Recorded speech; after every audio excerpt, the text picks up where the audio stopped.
La puissance des dieux et la pauvreté dans le monde.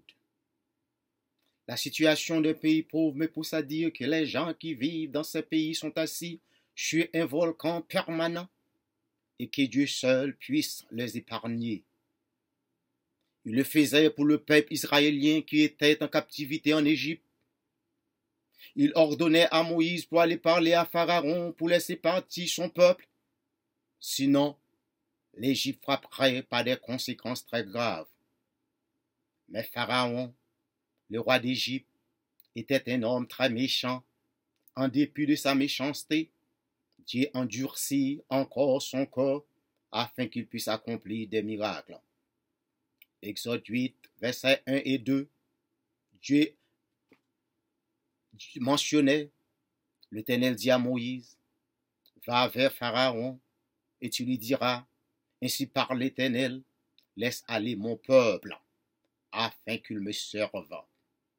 Si tu refuses de les laisser aller, je vais frapper par des grenouilles toute l'étendue de ton pays.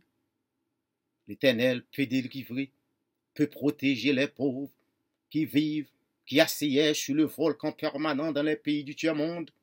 Mais l'Éternel, qui veut que sa parole soit accomplie, il endurcit le corps des dirigeants politiques dans le pays pauvre pour continuer avec des méchancetés dans le but de faire multiplier ses miracles. Exode 3, versets 4 et 3 déclare, « Et moi, j'endurcirai le corps de Pharaon, et je multiplierai mes signes et mes miracles dans le pays d'Égypte. Pharaon ne vous écoutera point.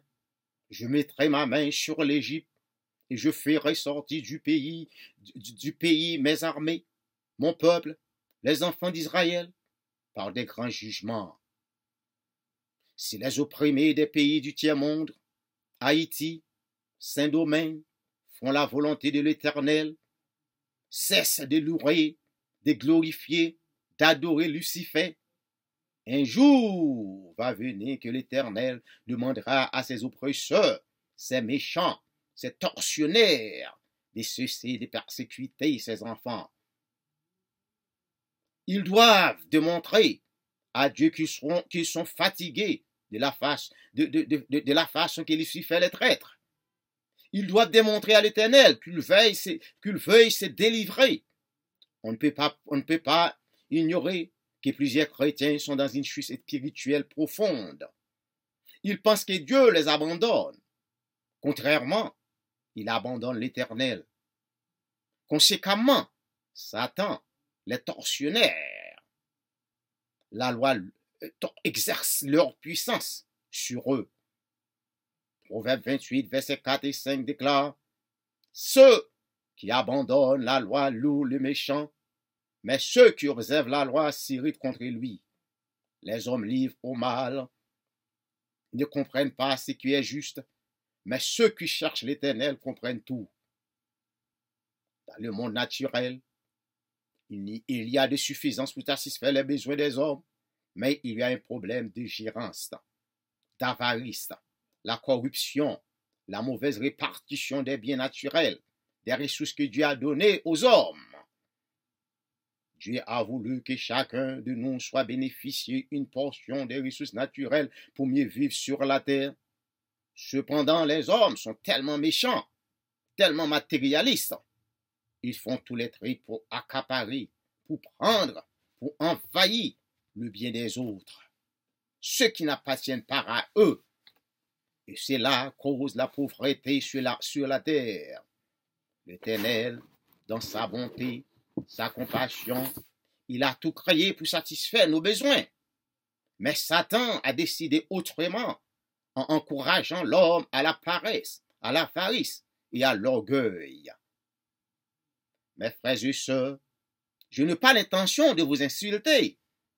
Je sais que toute vérité n'est pas bonne à dire, mais il est toujours bon de dire la vérité.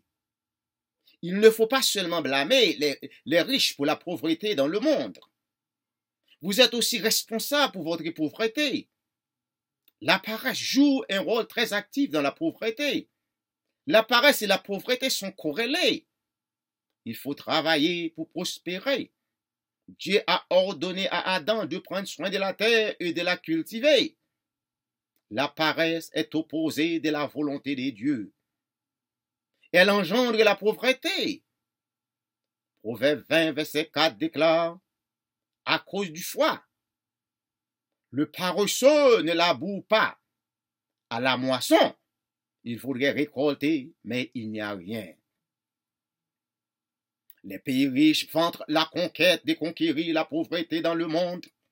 Cela pourrait être un acte de compassion, un acte d'amour, de bonne charité, s'il était réel ou vrai.